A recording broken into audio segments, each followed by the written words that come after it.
سر کچھ چیزیں میں آپ سے رہنمائی، کیونکہ آپ مفتی ہیں، یہ جو اس طرح کی مجالس ہوتی ہیں یہ جس میں نعتیں پیش کی جا رہی ہیں، اس میں جو اٹھ کے پیسے پھینکے جاتے ہیں، آپ بھی پیش کر رہے ہیں، جی یہ جسٹیفائڈ ہوتا ہے، ٹھیک ہوتا ہے یہ؟ دیکھیں، دینے والے کی نیت پہ ڈیپینڈ کرتا ہے. جی میں نے کسی بزرگ کی تعریف سنی، میرے نبی کی تعریف ہوئی، اب میں اس کو کیا دے سکتا ہوں؟ تم میرے نزدیک دعا دے سکتے ہیں، دعا دے سکتے ہیں، داد دے سکتے ہیں، داد بھی دے سکتے ہیں، وہ بھی دیتے ہیں، داد بھی دیتے ہیں. ساتھ ایک اس کو اپریشیٹ کرنے کے لیے جو میرے پاس ایک جو پیسہ نکالنے ہوئے بندے کو دکھ ہوتا ہے، میں نے وہ بھی نکالا کہ نام رسول پر یہ بھی تیرے اوپر نچھاور کرتا ہوں. اور یہ چیز میں عرض کر رہا ہوں، یہ چیز صحیح ہے، آپ کی بات ہے.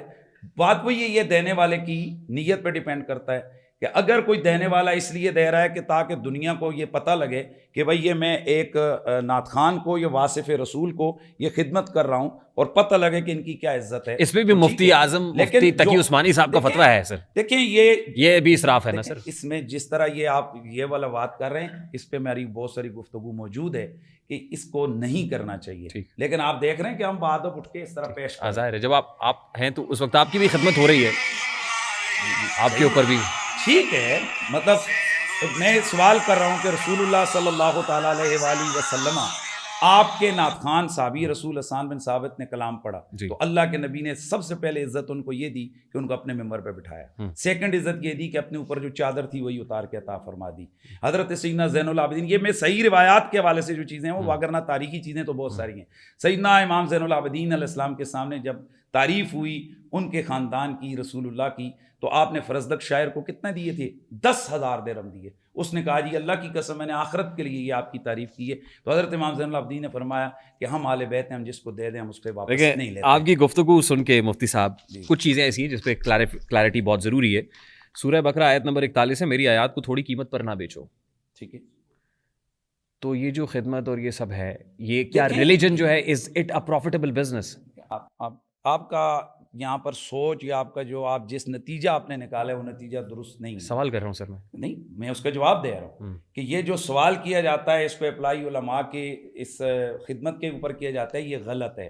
اس لیے کہ اس کا شان نزول دیکھا جائے گا، یہ اس کی بنیادی چیز جہاں یہ آیت آئی اس کو دیکھا جائے گا، راؤنڈ اباؤٹ دیکھا جائے گا. تو یہود کے علماء یہ کرتے تھے کہ وہ تھوڑے پیسے لیتے تھے اور آیتوں کو چینج کر دیتے تھے، مرضی کا فتویٰ دے دیتے تھے، مرضی کی بات کر دیتے تھے. کہاں دین کو بدلنا، آیتوں کو چینج کرنا. آیت نمبر 20 ہے، جی اگر مقصد دنیا کمانا ہو تو ثواب نہیں ہے. پھر کیا مطلب؟ ہاں ٹھیک ہے، میں جواب پہلے دے چکا کہ اگر مقصد دنیا کمانا ہو تو ثواب نہیں ہے. ٹھیک ہے، تو ظاہر ہے دنیا کے انتظام و انصرام چلانے کے لیے تو ڈالر اور پاؤنڈ اور یہ سب لیے جا رہے ہیں نا. بات تو مقصد تو اس پھر میں دنیا. شاید آپ کو ہمارا فقہ کی جزیات کا علم نہیں ہے. فقہی مسئلہ یہی ہے کہ اگر ایک آدمی کی نیت صرف یہی ہے کہ بھائی میں یہ جو کر رہا ہوں یہ ایز اے بزنس کر رہا ہوں، تو اس کا یہ لینا درست ہے، لیکن اس کو ثواب نہیں ہوگا. اور اگر اس کی نیت یہ ہے کہ میں اللہ کے دین کے لیے جا رہا ہوں، میں کام کر رہا ہوں، آپ آتے ہوئے خوش ہو کر میرے جیب میں مجھے ہدیات نذرانہ دیتے ہیں، بالکل ثواب بھی ہے اور لینا بھی جائز ہے. مسند احمد میں نبی صلی اللہ علیہ وسلم فرماتے ہیں کہ قرآن پڑھو اور اسے کمائی کا ذریعہ نہ بناؤ. ٹھیک ہے، اسی بخاری شریف کے اندر حدیث ہے کہ رسول اللہ کے صحابہ گئے ایک جگہ اور ایک قبیلے کے پاس سے گزرے اور وہاں پر ایک شخص کو دم ڈالا اور اس سے بکریاں لیں. تو واپس آ کر اللہ کے رسول کی خدمت میں عرض کی کچھ صحابہ نے کہ جی انہوں نے تو اس کے عوض میں بکریاں لی ہیں. تو اللہ کے نبی نے کیا یہ حلال ہے یا حرام ہے؟ تو اللہ کے نبی نے فرمایا میرا حصہ بھی بیچ میں رکھنا. بخاری شریف میں ہی ہے. ایسے لوگ سب سے بدتر ہیں جو دین کو کمائی کے لیے استعمال کریں. ٹھیک ہے، یہ پھر وہی پر نیت پر آتا ہے. آپ کسی کی نیت کو کیسے، پہلے آپ کہہ رہے تھے نا نیت، آپ کی کیا نیت ہے کہ میں جو خطاب کر رہا ہوں تو میں اس کو کیا قرآن کو بیچ رہا ہوں، یا میرے ایک مشن ہے، میرا ایک ہے کہ یار یہ جو 1000-2000 لوگ آئیں میں ان کو اللہ کے دین کا، رسول اللہ کی محبت کا پیغام سناؤں. اب اس میں جو منتظمین ہیں وہ اپنی طرف سے میری خدمت کر رہے ہیں، یا جو میرا وقت ہے، یہ جو میری ضروریات ہیں، ان کو بھی پتہ ہے کہ میرا یہی کام ہے، میں اس طرح کر رہا ہوں، تو آخر میری بھی ضروریات ہیں، اس کو اگر وہ ہمارے معاشرے کے اندر لوگ پوری کر رہے ہیں تو اس میں کیا. چلیے مفتی حنیف قریشی صاحب کی نیت پہ تو شک نہیں ہوگا، لیکن اور بہت سے لوگ جو کر رہے ہیں، میں کہہ رہا ہوں میرا پرابلم آپ نہیں ہے، میرا پرابلم سسٹم ہے. پھر کیا کریں گے سر؟ بات وہیں پہ آتی ہے جب آپ پہلے کہہ رہے ہیں کہ نیتوں کا جاننے والا اللہ تبارک و تعالیٰ ہے. تو پھر آپ فیصلہ میں اور آپ کیسے کر سکتے ہیں کہ یہ فلانے کی نیت یہ ہے؟ جب مجھے ایک بہت بڑا پرابلم ہو رہا ہے سر، یہ نعت خوانی جس انداز میں ہو رہی ہے، میوزک کے اوپر نعتیں بن رہی ہیں، اور پھر وہ ایک صاحب ان پرٹیکولر وہ رم جم ہو رہی ہے، اور جب تک نوٹوں کی بہار ہے وہ رم جم ہی ختم نہیں ہو رہی. غلط ہے.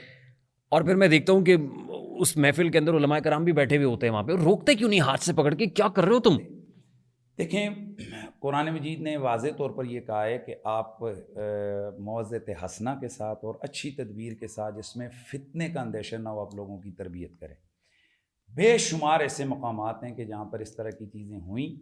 آفٹر محفل میں نے ان تمام لوگوں کی اصلاح کی، اور الحمدللہ اس کا اثر یہ ہوا کہ نہ صرف ان لوگوں نے اس کو قبول کیا بلکہ آئندہ کے لیے نہ کرنے کا عہد مسلم کیا، اور اس کے بعد ان اسٹیجوں پر یہ چیز نظر نہیں آئی. اگر وہیں پر میں کھڑا ہوتا، اوے چپ خاموش بیٹھ جاؤ نیچے، میری تو 2 منٹ کے لیے بلے بلے ہو جانی تھی. واہ واہ قریشی صاحب، آپ نے جناب کیا تیر مارا اور کیا. لیکن ہوتا کیا کہ وہ جو ہزاروں لوگ تھے وہ میرے اسی چیز کو کرٹیسائز کرتے. آپ جیسے لوگ کہتے یار یہ کوئی طریقہ ہے علماء کا، یہ انداز ہوتا ہے کہ وہ جھڑکنا محفل کے اندر. تو کریں کیا، دونوں طرح سے عوام خوش نہیں ہوتی ہے. پھر یہاں پر بھی وہی نیت آئے گی.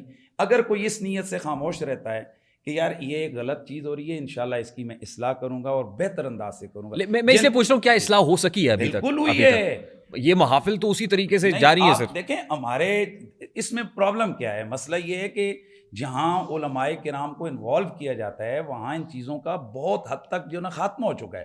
جہاں جاہل لوگ لگے ہوئے ہیں، جن کا کسی کا تو آج کل تو ایک اس کا شہرت کا بھی ایک سلسلہ ہو گیا ہے کہ بھائی ایک آدمی ہے جس نے 10,000 لوگوں کو اپنا چہرہ دکھانا ہے، ویسے اگر وہ کرے گا تو کروڑوں روپے لگا کر بھی اتنے لوگ جمع نہیں کر سکتا. تو اب وہ کیا کرے گا، 2 عمرے کے ٹکٹ رکھے گا، محفل نعت کروا لے گا، پورا شہر اکٹھا ہوگا، تھوڑی خدمت ہو جائے گی، واہ حاجی صاحب زندہ باد آپ نے یہ کر لیا. تو یہ بھی ہمارے معاشرے کا ایک حصہ ہے. اس چیز کی اصلاح کی ضرورت ہے. لیکن اب سوال یہ کہ کہاں اصلاح کی ضرورت نہیں ہے. ابھی تو میں آج جس چیز پہ میں بہت سخت تنگ میرا دل کر رہا ہے، میری اندر غصہ ہے. آج کل میں نے ایک کلپ دیکھا کہ جس میں ایک طرف ایک ینگ لڑکا بیٹھا ہوا ہے اور دوسری طرف ایک لڑکی بیٹھی ہوئی ہے، نعت ہو رہی ہے، اور ہو کہاں رہی ہے کراچی میں، جہاں وہ MQM کے وہ جو ہیں فاروق ستار صاحب وہ وہاں پر پاس بیٹھے ہوئے ہیں. اب یہ سراسر حرام ہے. مجھے لگا وہ کہیں گے مفتی تقی عثمانی بیٹھے ہوئے ہیں. نہیں، وہ بیٹھے ہوئے ہیں. کہنے کا یہ مطلب ہے کہ بھائی اتنے ایک ظاہر پبلک فگر تو ہے نا فاروق ستار، MNA ہے، تو اب وہ ایک جگہ پر بیٹھا ہوا ہے. لیکن یہ کیا، اس کو اب کیا کہیں گے، اس کو جہالت کہیں گے. اس کا حل یہی ہے کہ اس طرح کے آپ کے میرے پروگرامز کے ذریعے ویسے جہاں علماء ان کو ہو وہ اس کا اصلاح کریں کہ یار یہ بالکل حرام ہے. کسی بھی خواتین کا اس طرح سے مردوں کی محفل میں اوپن آنا یا اس طرح اپنی آوازوں کو سب کے سامنے لے کے جانا یہ بالکل حرام ہے. ابھی وہ مجھے کوئی لڑکا بتا رہا تھا کہ یہاں تو وہ نعرے لگا رہے ہیں جی، اور لڑکیاں جناب حق 4 یار حق ہے، وہ اس سے اللہ معاف کرے یہ بہت بڑا وہ حق 4 یار والی جو ہیں نعت خوان وہ ہمارے پوڈ کاسٹ میں آئی ہیں، گزشتہ پوڈ کاسٹ میں. اچھا برکت آپ نے لے لی.